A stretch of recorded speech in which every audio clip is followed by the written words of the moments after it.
Capítulo 1: Investigação científica. Como fazer uma investigação científica bem elaborada? Analisando, vamos ver como um cientista trabalha. Para investigar um determinado fenômeno, os cientistas usam o chamado método científico. Método: conjunto de procedimentos. Científico, que é de caráter científico, ou testável e confirmado. Para que ocorra uma investigação científica, trabalha-se os seguintes passos. A primeira parte começa pela observação de um fato ou fenômeno, onde você vai ver o que está acontecendo, como é isso. Você vê com os olhos, observa atentamente e analisa. Depois você levanta um determinado problema. Isso aqui está acontecendo, o que é isso que está acontecendo? Por que está acontecendo? E logo após você cria uma hipótese explicativa, uma ideia para explicar o porquê desse determinado fenômeno. Logo após você observar, levantar o problema, o que está acontecendo e formular uma ideia, você realiza experimentos comprobatórios que façam você comprovar por que está acontecendo, como é isso. Que visem, por exemplo, você pega, você cria uma amostra, pega uma amostra e reproduz aquele fenômeno. Através disso você vai analisar se ele vai dar certo ou não.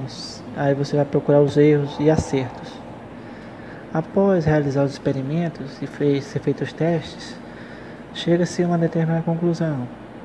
Esse determinado fenômeno ocorre devido a isso ou aquilo.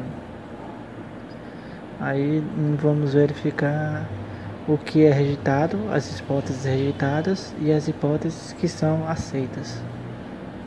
Podem ver nessa demonstração uma demonstração ilustrada, em que há um rapaz que ele verifica um determinado formigueiro, uma colônia de formigas.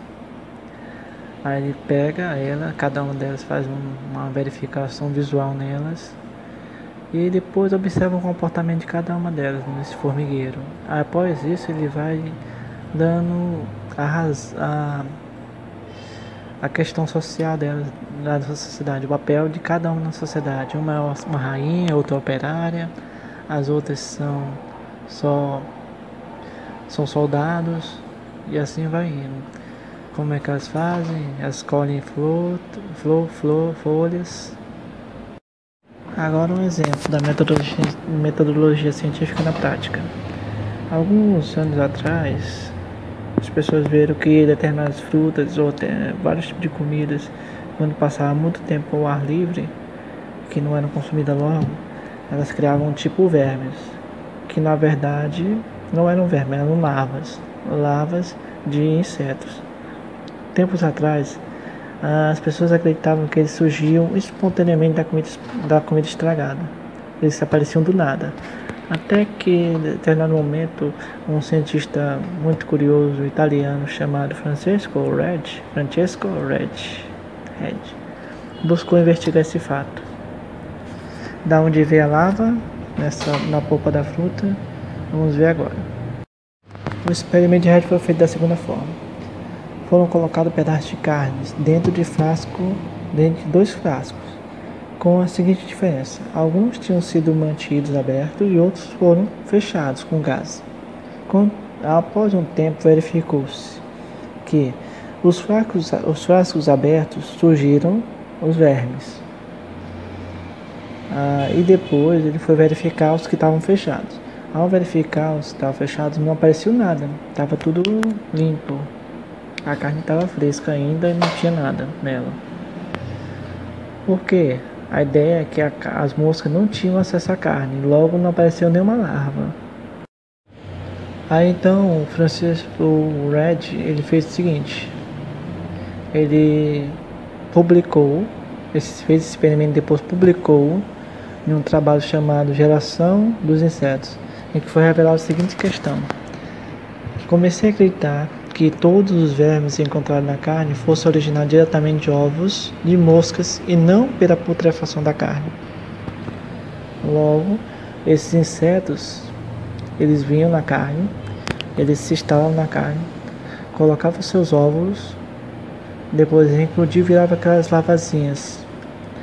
Com o tempo elas criavam cascas e depois elas eclodiam e viravam moscas semelhantes a que tinham pousado anteriormente.